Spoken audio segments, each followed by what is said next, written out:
এবার আমরা জানতে চাচ্ছি একটা ভালো কোম্পানির কি কি গুণাবলী থাকা দরকার। প্রথম কথা মাথায় নিবেন যে আমি একটা শেয়ার কিনছি।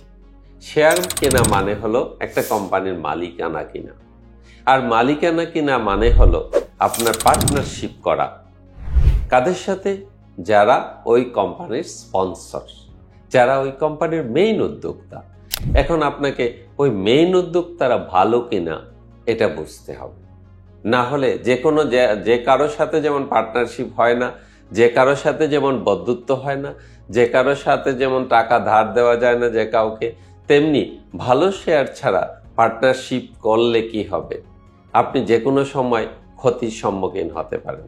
কারণ ওই যে ফাইন্যান্সিয়ালস দেখে করবেন, তো financials just facts and figures, কিছু কাগজে। এইটাতে কি হতে পারে বা না পারে আমরা সবাই জানি। আর যেহেতু এটা বাংলাদেশ, এটাতে এই হওয়ার সম্ভাবনা আরো বেশি। কাজেই কিছু ফ্যাক্টস এন্ড ফিগার্স দেখে আপনি আপনার শেয়ারের ভবিষ্যৎ বা আপনার ক্যাপিটালের ভবিষ্যৎ এই ফ্যাক্টস এন্ড ফিগার্সের হাতে ছেড়ে দিতে পারেন না। এই ফ্যাক্টস এন্ড ফিগার্সগুলা যারা পেছনে কাজ করছেন তাদের সম্বন্ধে আপনার আইডিয়া থাকতে হবে। আর এটা হলো তাদের ম্যানেজমেন্ট। একটা কোম্পানির ম্যানেজমেন্ট ভালো না হলে আপনার ওই কোম্পানির শেয়ারে বিনিয়োগ করা উচিত না, যদি আপনি বিনিয়োগকারী হন। কারণ যদি ম্যানেজমেন্ট ভালো না থাকে তাইলে ব্যবসা ভালো হলে খারাপ দেখাইতে পারেন, আবার খারাপ ব্যবসায় ভালো প্রফিট, ভালো ইপিএস দেখানো যেতে পারে। এবং এই জন্যই দেখবেন অনেক কোম্পানির ইপিএস এই বছর +5, পরের বছর -15।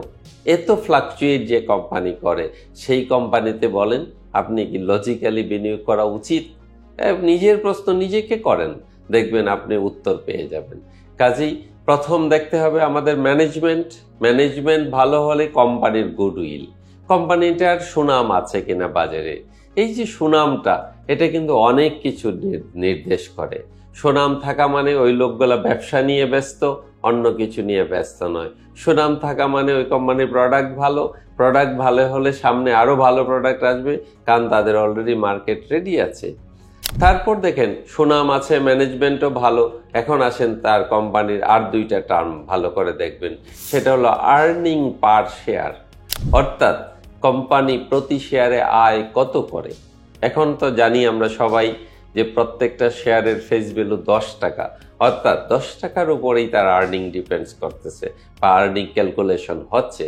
কাজেই কোনো কোম্পানির ইপিএস 5, অর্থাৎ সে 10 টাকায় 5 টাকা আয় করেছে এক বছরে। দ্যাট মিনস 50% লাভ করেছে কোম্পানিটা।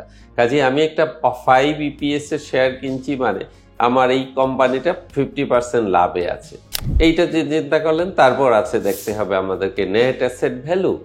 কোম্পানির নেট অ্যাসেট ভ্যালু আছে মনে করেন 50 টাকা, কিন্তু দাম আছে 500 টাকা। আর্নিং একটু বেশি হলেও এটাতে কিছু ঝুঁকি থেকে যায়, সেই ঝুঁকিগুলো আমাদেরকে মাথায় রাখতে হবে। কাজেই কোম্পানি, তাইলে আমরা যদি সামারি করি তাহলে কি দেখা গেল? আমরা প্রথমে দেখব কোম্পানির ম্যানেজমেন্ট ভালো কিনা, তারপর দেখব কোম্পানির গুডউইল আছে কিনা। যদি গুডউইল থাকে আমরা দেখব ইপিএস এবং এনএভি, তারপর দেখব ডিভিডেন্ড কেমন দেয়।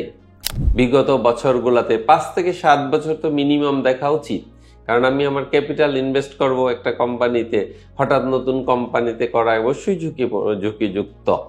কাজেই আমি ঝুঁকি যদি অ্যাভয়েড করতে চাই, পুরানো কোম্পানি যাদের ট্র্যাক রেকর্ড ভালো, যাদের ইপিএস প্রতি বছর অল্প হোক, 10 পয়সা হোক, 50 পয়সা হোক, 1 টাকা হোক, প্রতি বছর বাড়ছে তাদের আর্নিং এবং তাদের এনএভিও বাড়ছে বছর বছর, তাইলে আমরা বুঝবো কোম্পানিটি গ্রোথ কোম্পানি।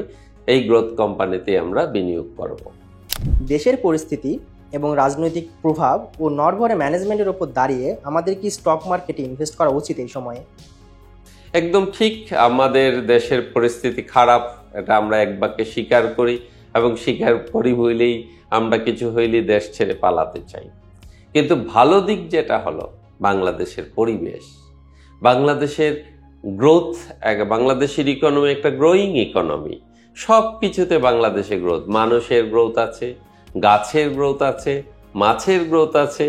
আপনি আম খেয়ে ফেলে দিলে গাছ হয় এখানে। সারা বছরে কোনো মাছ চাষ না করলেও দেখা যায় এত লোকের মাছ উৎপাদন করছে প্রকৃতি।